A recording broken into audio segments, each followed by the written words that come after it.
Speaking of shooters, when you talk about like, who she shot at, your man Drake, I guess apparently he shot at Kanye again. We was talking about that earlier. He's on the song with French Montana, the single No Stylist. And he said, quote, I told her don't wear no 350s around me. No boost.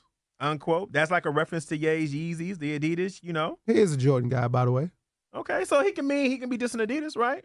Yeah. He got dissing Ye. But we all know better. But again, this is Drake, right? This is the Drake culture. It's like Drake can't never just say F you.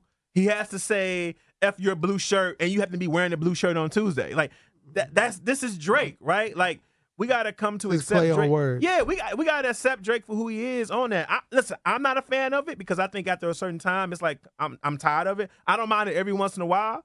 I like the setup when we found out that I guess Jay and Nas had like a little tension before, but then they finally came out and it's like with Drake, you've been doing this for like 10 years, bro. Like I'm gonna need you at this point to say who it is, and by the time he does come out with it, it's always somebody like Tyga. Somebody who's not like a real threat, I guess, that you can, or appears to be a real threat. Because if Tyga got $10,000 for a hairline, then he got goons. Yeah. You know what I mean? So holler at him. I should holler at him about the hairline? Yeah, now, what would I look like, dog? I'm completely bald. What would I look like coming in here looking like, Colin Kaepernick with the afro all of a sudden? Hey, man. Blast from the past. That's what it would be like. Throwback Thursday. I ain't gonna lie, though, when Facebook sometimes we put up those pictures of like 5-6 years ago, they put a picture. I was like, man, I've been rocking this for a minute now. I was like, God dang, I didn't know.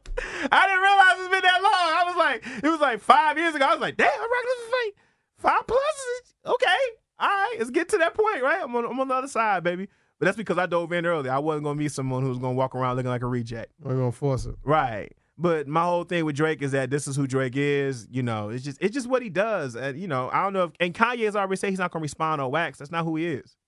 So I think you should, at this point, Drake looks like a bully. Hey, when's the next big bully going to stand out? Somebody going to Nike Drake? I guess not. I mean, him and Meek Mill are cool now. We never thought we'd see that, right? Well, yeah, I mean.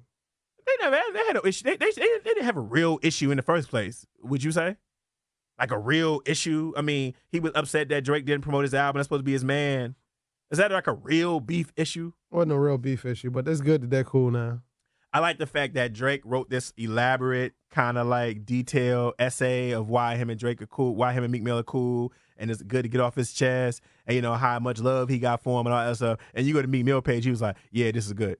It's like you can tell the guy that went to college and the guy that didn't. Yeah. Well, no, Drake didn't go to college. Well, I mean, you can tell the guy that went to private school and the guy that didn't. I don't even know Drake fan. Remember, Drake just got his GED. He definitely went to private school. Jake just got his GED. Well, yeah, you can tell the street dude. You can tell the dude that's used to showing his emotions and the other dude who's not. But even when Meek was locked up, Drake dropped a couple lines. He's saying the sentence is too long, like a Pennsylvania judge. Something like that. He said that even when Meek was locked up. So okay. Well, shout out to those two, for bringing together, and hopefully Kanye and Drake can kind of. My thing is either come out and just diss him, stop doing this little ninny picky Annie stuff. Either come out and just straight diss him and be done with it, or leave it alone, man. Whatever your issues is, like Kanye is like, look, I didn't tell him about the kid, yo. So I mean, either you believe Kanye, you don't. So it's on you. That's how I feel about it. It's on me.